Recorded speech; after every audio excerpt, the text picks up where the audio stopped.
ಚೌಳಿಕಾಯಿ ಪಲ್ಯಕ್ಕೆ ತೊಳೆದು ಇಟ್ಕೊಂಡಿದ್ದೀನಿ. ಇಷ್ಟೆಲ್ಲನೂ ರುಬ್ಬಕ್ಕೆ ಹಾಕ್ಕೋಬೇಕು ನೋಡಿ ಹಿಡ್ದಿದ್ದೆ. ಇದು ನನ್ನ ಕೈ ಚಪಾತಿ ಹಿಟ್ಟು ಕಲಸಿದ್ನಲ್ಲ, ನನ್ನ ಕೈ ಈ ಥರ ಬೆಳ್ಳಗಿರೋದು ಚಪಾತಿ ಹಿಟ್ಟು ಕಲಿಸ್ದೆ. ಅದೇ ಕೈನಲ್ಲಿ ನಿಮಗೆ ವಿಡಿಯೋ ಮಾಡಿ ತೋರಿಸ್ತಾ ಇದ್ದೀನಿ. ಯಾರು ಏನು ಅಂದ್ಕೋಬೇಡಿ ವೀಕ್ಷಕರೇ.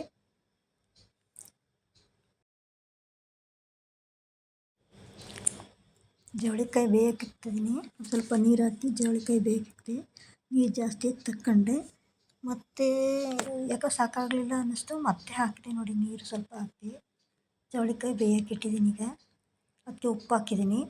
ಉಪ್ಪು ಹಾಕಿ ನೀರು ಹಾಕಿ ಬೇಯಕ್ಕಿಡ್ತೀನಿ. ಈಗ 2 ವಿಷಲ್ ಹಾಕಿಸ್ತೀನಿ. ವೀಕ್ಷಕರೇ, ಇದು ಸಿರಿ 2019 ವ್ಲಾಗಿಂದ ಮಾತಾಡ್ತಿರೋದು. ನನ್ನ ಚಾನಲ್ಗೆ ಗ್ರೋ ಆಗೋಕ್ಕೆ ನಿಮ್ಮ ಸಹಾಯ ಖಂಡಿತ ಬೇಕು. ಪ್ಲೀಸ್ ನನ್ನ ಚಾನಲ್ಗೆ ಇಂಪ್ರೂವ್ಮೆಂಟ್ ಮಾಡಿ. ನನ್ನ ಚಾನಲ್ಗೆ ವಾಚ್ ಅವರ್ ಆಗ್ತಾಯಿಲ್ಲ, ವಾಚ್ ಅವರ್ ಮಾಡಿಕೊಡಿ. ಸಬ್ಸ್ಕ್ರೈಬ್ ಮಾಡಿರಿ, ಸಬ್ ಮಾಡಿ, ವಾಚ್ ಅವರ್ ನನ್ನ ವಿಡಿಯೋ ಫುಲ್ ನೋಡಿ ಪ್ಲೀಸ್. ನನ್ನ ವಿಡಿಯೋ ಫುಲ್ ನೋಡಿ, ಸಬ್ ಮಾಡಿ ಪ್ಲೀಸ್ ವೀಕ್ಷಕರೇ. ಚಪಾತಿ ಉಜ್ಕೊತಾ ಇದ್ದೀನಿ. ಆ ಕಡೆ ಕ್ಯಾಮ್ರಾ ಸರಿಯಾಗಿ ಇಡೋಕ್ಕಾಗ್ತಾ ಇಲ್ಲ, ಒಂದೊಂದು ಸ್ಕಿಪ್ ಮಾಡಿದ್ದೀನಿ. ಇದು ರುಬ್ಬಕ್ಕೆ ಹಾಕ್ಕೊಂಡಿದ್ದೀನಿ ನೋಡಿ. ತೆಂಗಿನಕಾಯಿ, ಆಮೇಲೆ ಹಸಿರು ಮೆಣಸಿನ್ಕಾಯಿ, 4 ಖಾರ, ಇದು 4 ತೆಗೆದೆ. ಅದನ್ನು ತೆಗೆದು ಕೊತ್ತಂಬರಿ ಸೊಪ್ಪು, ಒಂದು ಟೊಮಟೊ ಹಣ್ಣು, ಹುಣಸೆಹಣ್ಣು ಅಷ್ಟೇ ರುಬ್ಬಕ್ಕೆ ಹಾಕ್ಕೊಂಡಿದ್ದೀನಿ. ಮತ್ತು ಅದಕ್ಕೆ ಸ್ವಲ್ಪ ಶುಂಠಿನೂ ಹಾಕಿದ್ದೀನಿ. ಸ್ವಲ್ಪ ಶುಂಠಿ ಬೆಳ್ಳುಳ್ಳಿ ಹಾಕಿದ್ದೀನಿ. ಅದು ಸ್ಕಿಪ್ ಆಗಿಬಿಟ್ಟಿದೆ. ಶುಂಠಿ ಬೆಳ್ಳುಳ್ಳಿ ಹಾಕ್ಕೊಳ್ಳಿ, ಚೆನ್ನಾಗಿರ್ತದೆ. ರುಬ್ಬಿಟ್ಟು ಇಟ್ಕೊಂಡಿದ್ದೀನಿ ನೋಡಿ. ಬೆಂದಾಯಿತು. 3 ವಿಷಲ್ ಹಾಕಿ ಬೇಯಿಸಿದ್ದೀನಿ. ಇದನ್ನ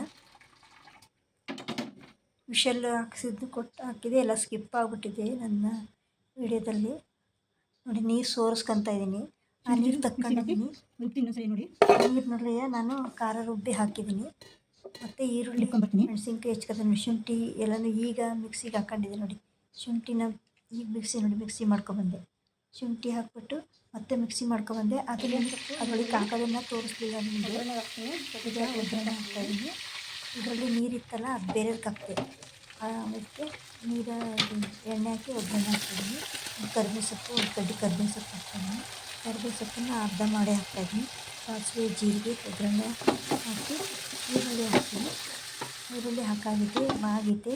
ಮತ್ತು ಇದು ಬೆಂದಿದ್ದು ಜವಳಿಕಾಯಿ ಹಾಕ್ತಾಯಿದ್ದೀನಿ. ಜವಳಿಕಾಯಿ ಹಾಕಿ ಅದರೊಳಗಡೆ ಮಿಕ್ಸ್ ಮಾಡಿ ಕುದಿಸ್ತಾ ಇದ್ದೀನಿ. ಕುದ್ದಾದಮೇಲೆ ಜವಳಿಕಾಯಿ ಬೆಂದೋಗಿದೆ. ಅದಕ್ಕೆ ಈ ರುಬ್ಬಿದ್ನೆಲ್ಲ ಮಸಾಲೆ ಎಲ್ಲ ಹಾಕಿದ್ದೀನಿ. ಅದರ ಮೇಲೆ ಉಪ್ಪು ಹಾಕ್ತಾಯಿದ್ದೀನಿ. ಇನ್ನೂ ಸ್ವಲ್ಪ ಮಸಾಲೆ ಎಲ್ಲ ಈಗ ಹಾಕಿದ್ದೆ, ಅದು ಸ್ಕಿಪ್ ಆಗಿಬಿಟ್ಟಿದೆ. ರುಬ್ಬಿದ್ನೆಲ್ಲ ಮಸಾಲೆ ಹಾಕಿದ್ದೀನಿ, ಸ್ಕಿಪ್ ಆಗಿದೆ. ಈಗ ಪಲ್ಯ ರೆಡಿಯಾಗಿದೆ. ಆಚೆ ಕಡೆ ಚಪಾತಿ ಬೇಯಿಸ್ಕೊತೀನಿ. ಈಗ ತೆಗೆದಿಟ್ಬಿಟ್ಟು ನೋಡಿ, ಪಲ್ಯ ರೆಡಿ ಆಯಿತು.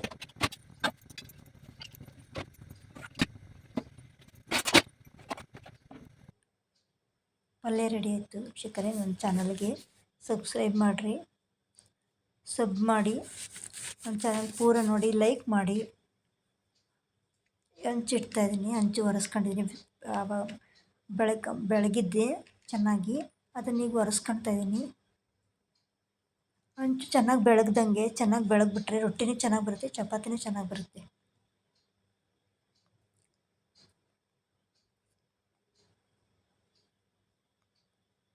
ಚಪಾತಿ ಮುಂಚೆನೇ ಅರ್ದಿಟ್ಕೊಂಡಿದ್ದೆ ಚಪಾತಿ ಮುಂಚೆನೇ. ಅದು ಆವಾಗಲೇ ನನಗೆ ಬೇಯಿಸೋಕ್ಕೆ ಬರಲ್ಲ. ಆವಾಗಲೇ ಬೇಯಿಸೋಕ್ಕೆ ಬರಲ್ಲ. ಹಂಗಾಗಿ ನಾನು ಮುಂಚೆನೇ ಉಜ್ಜಿ ಇಟ್ಕೊತೀನಿ. ಆಮೇಲೆ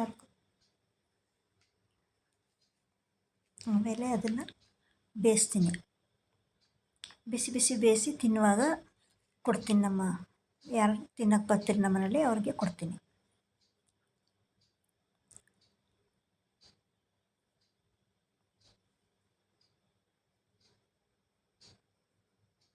ರೆಡಿ ಆಯಿತು ಪಲ್ಯ, ಚಪಾತಿ.